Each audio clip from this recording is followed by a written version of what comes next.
Komisi Pemberantasan Korupsi menyatakan bisa menerapkan tindak pidana pencucian uang kepada keluarga mantan Menteri Pertanian Syahrul Yassin Limpo. Penerapan pasal bisa diterapkan apabila terpenuhi unsur kesengajaan. PLT Jubir KPK Ali Fikri menjelaskan penghasilan setiap penyelenggara negara bisa dilihat dan di-tracing. Apalagi ada harta atau aset yang tidak sesuai dengan profilnya dan hal itu patut dicurigai. Tim jaksa saya kira juga aktif untuk menyampaikan kepada teman-teman di persidangan fakta-fakta yang ada, termasuk juga menghadirkan saksi-saksi penting sehingga dapat mengkonfirmasi mengenai fakta-fakta itu dan harapannya tentu menjadi fakta hukum.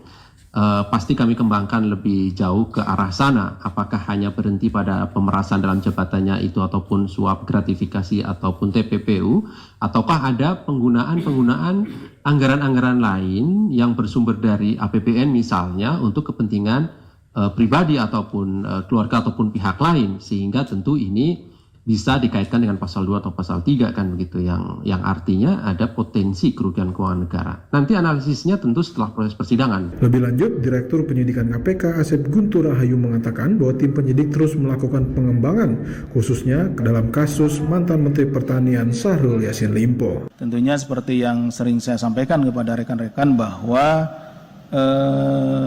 di dalam proses penyidikan termasuk juga di penuntutan itu dinamikanya sangat dinamis ya.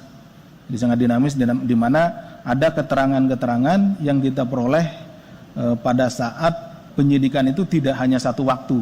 Misalkan penyidikan berjalan sudah 2 bulan, jadi keterangan terus bertambah sehingga seringkali juga ditemukan di dalam penyidikan maupun di persidangan itu ada perkara-perkara baru atau ada informasi-informasi baru terkait dengan tindak pidana korupsi. Dalam proses persidangan di Pengadilan Tipikor Jakarta Pusat terungkap bahwa SYL menggunakan anggaran Kementerian Pertanian untuk kepentingan pribadi dan juga keluarganya. Di antaranya untuk pembayaran dokter kecantikan anak, renovasi rumah anak, setoran ke istri setiap bulan, pembelian mobil untuk anak hingga membayar tagihan kartu kredit Syahrul Yassin Limpo. SYL juga didakwa melakukan pemerasan hingga mencapai 44,5 miliar rupiah dan menerima gratifikasi yang dianggap suap sejumlah 40 miliar rupiah selama periode 2020 sampai 2023. Dari Jakarta, Hairul Umam, Pro 3 RRI terus mengudara untuk Indonesia.